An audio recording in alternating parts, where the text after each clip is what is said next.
Hi, and welcome to the World Networking Podcast. Today in a different form. We're coming to you with a shorter podcast. It's going to be our Philosophical Detours series. This is going to be the first one in that series, and I have a special guest with me tonight. The one and only Cosmar from my Fools Will Persist community server. Cosmar. Hello. Glad to have you. Oh, well. Hey, you asked, I'm here. Well, he's our dungeon master for the D&D group, lead in that group, and he's been committed to some community projects lately, and I figured this would be the perfect time to connect and bring him on the show. And we have some philosophy we're bringing to you tonight. I myself will be starting off this series. I was looking at something to talk on. I know some philosophy out there that I prefer, that I've studied into, but deontology. I think it's deontology. It's DEONTOLOGY, and I'll make sure to post all this information in our comments.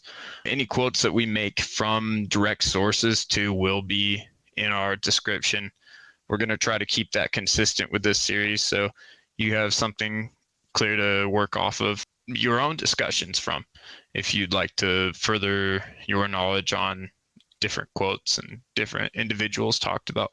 But for me, deontology stood out, strikingly similar to some philosophies I've had experience with, but it's different. It's almost like it's hard to describe, but one of the descriptions I found here, let me pull it back up. An ethical theory that uses rules to distinguish right from wrong. So it has a lot to do with the universal moral laws, such as don't lie, don't steal, don't cheat. And I guess that's the part where, of course, I saw a universal meaning in that. But what really stood out to me was, like, looking around, I found this quote, and this is by Immanuel Kant. Deontology is when you let a bunch of people die in order not to kill someone. The more people you let die, the more deontologer you are. So that's a big word, my friend. That's a big word. Yeah. Points that I find interesting with deontology that stuck out for me was the abruptness to it. You know, it's very duty purpose, which is similar to Stoicism in a degree. Stoicism states the fact of, you know, hey, you're part of this planet, you're part of societies. Like, to be an active member of those, you have to actively work towards understanding how to fill those roles. And if you're not going in a direction that you're comfortable and confiding with, then you're kind of working against the nature of yourself.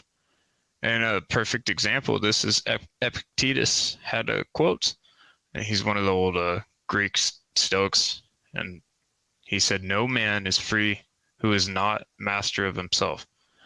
And if you look at that kind of thought process with deontology, where you're duty focused, you can see how they're similar. But if you're not the master of yourself in those situations, if you're truly not happy, you're letting those people quote unquote die to prove your point, to get to fulfill your duty, are you really the master of yourself, or are you taking on a responsibility that you've generated from your facilitating of ideas and conceptualizations from both nature and man around you?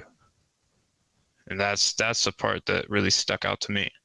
And to tie off my point, I have two more quotes from Epictetus that really strike and compare these two in a raw manner. If anyone tells you that a certain person speaks ill of you, do not make excuses about what is said of you, but answer, "He was ignorant to my other faults, else he would have not mentioned these alone." And that's from Epictetus again. The other one is from Enchiridion. That word is so hard for me to say every time. But it's one of the texts, and he says, people are not disturbed by things, but by the views they take of them. And if you look at what I spoke on being duty focused, if you're disturbed by your duty because of something you view that's different than the way society views it, you know, maybe they view it in a positive light, but you're disturbed by that. Maybe you should change that. You know, if that's something that bothers you at the core, society doesn't matter as much in that instance. You have to live and again, confide in your actions. So wouldn't you want to change that environment? Wouldn't you want to make that more positive? And that's the root of Stoicism that I see between these two, that definitely pulls me in more than something as conceptually in the middle as deontology.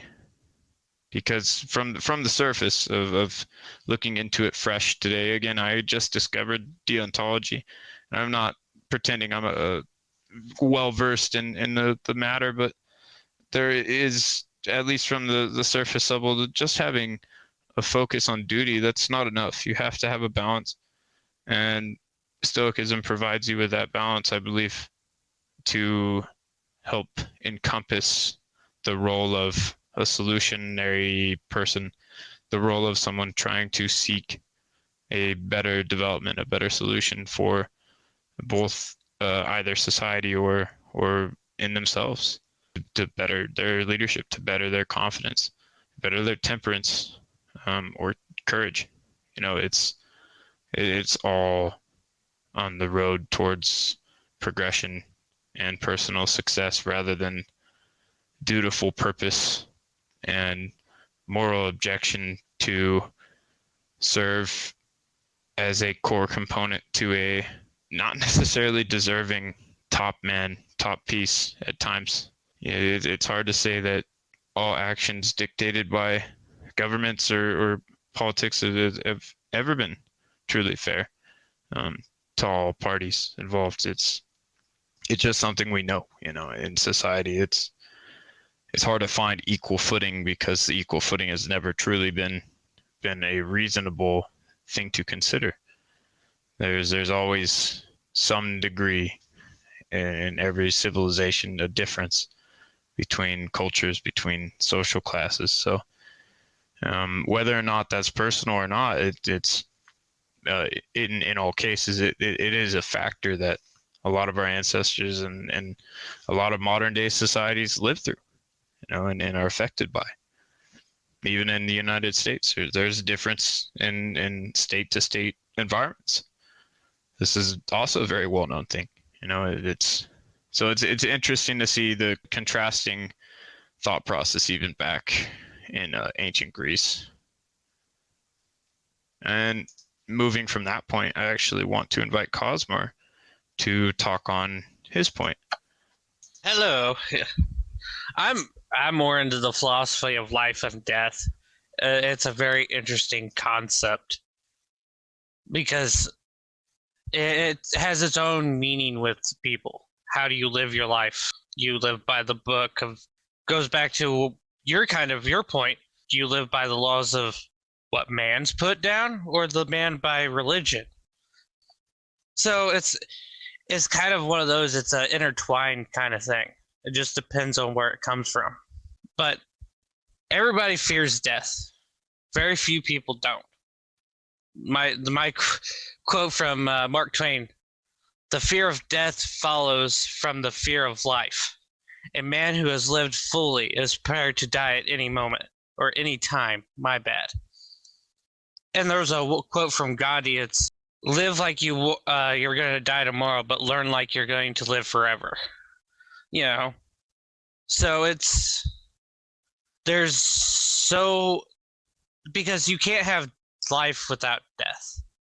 It's kind of a balance thing. It's a yin and yang thing. So I know what you're saying, but it's always been hard for me to relate to some of those big ideas, such as portrayed by Gandhi in that statement.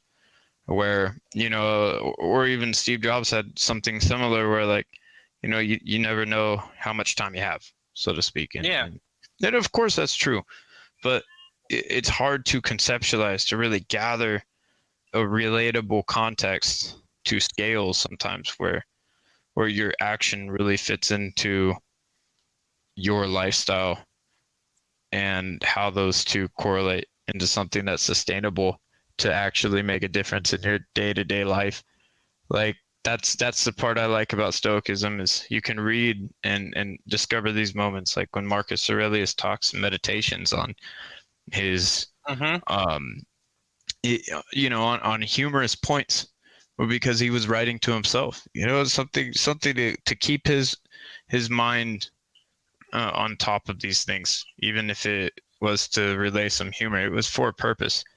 Yeah. It was for the greater good, so to speak, of what he was trying to accomplish in his duties and his balanced routine. Just to add context, like he was emperor of Rome, so he Yeah. was definitely going through life and death situations, going through civil war, going through plague, scary things. Yeah. And that's the thing. It's like with anything, it's like you can't have death without life, and you can't have life without death. So, and people love life because it's a kind of a beautiful lie in a way, if you think about it. But it's also death. This is the truth that no one wants to face because we all die at some point. It's just a matter of when. Now, what do you mean by a beautiful lie? Life being a beautiful lie. I'm curious, Well, in what context is it a lie? well, if you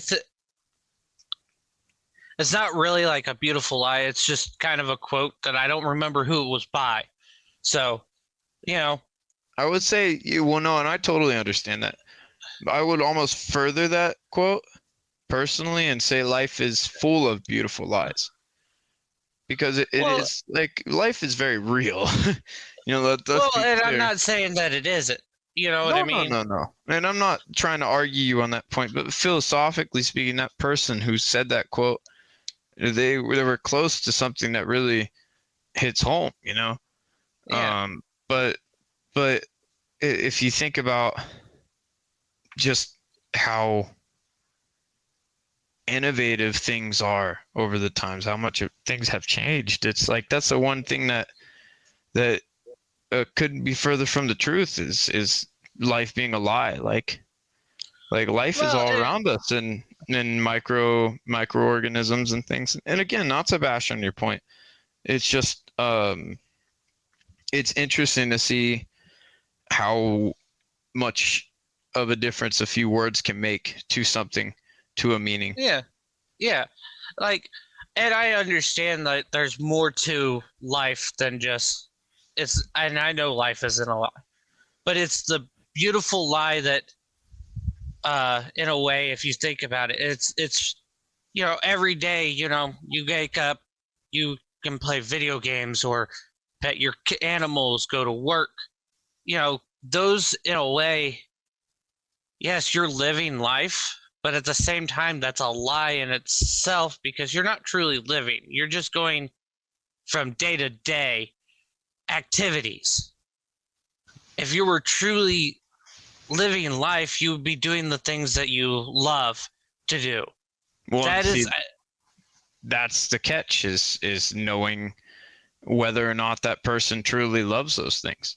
Only the person living within themselves can fully know if their heart's in the right place. yeah. So that's why I said that quote can be interpreted in so many ways. That's like philosophy in itself. Absolutely. This discussion proves that. And I love that you brought it up. That was a great quote. You know, because for me, playing video games and doing the D&D stuff on your server, that's stuff that I love. That's how I fulfill my life, as well as help other people outside of the Discord. That's how I get enjoyment and fulfillment in my life. That's stuff that I enjoy. Now, if I go out and I work on a car, I don't really enjoy that. So to me, that would be a beautiful lie because I'm kind of lying to myself that I enjoy that when I really don't. So it's kind of one of those. It's a matter of interpretation. And also two-edged sword, because of course life is going to have moments we don't want to live through, we don't want to experience. And I'm sure we can all find something to relate on that front. To a degree, losing a loved one or getting sick. I'm sure many of us would rather be in health than ever be sick. So yeah, I totally see the interpretation, the perspective, and yeah, I mean, again, that's the whole point. Even if it's not written to a higher refined degree, it doesn't mean there's any less value intrinsically from the statement. Yeah. And the fact that it creates discussion is exactly what embodies the true unique power and individuality that philosophy can help people obtain within their lives. And the second part of the quote, death being the painful truth, because at the end of the day, we do die. Death is inevitable. So we try to live a life that isn't always for ourselves. So which can make it into a beautiful lie. Yeah, no, I see what you're saying. From a social aspect, like the bigger picture of things. Yeah, so it's a very take it as you will kind of quote and interpret it in your own way. Sure. And have a civil discussion about how you feel about that quote. No, I think that's very well put, Cosmar, and honestly, this is a great little excerpt. We just got to the 20-minute marker. I think this is a great place to tie it off. We just wanted to bring you some fun philosophical discussion, and we were feeling inspired, and this is going to be a ongoing trend. I hope to do these, at least personally on a weekly basis, at least once a week. Again, it might just be me, it might be other people, it might be a party of people on here.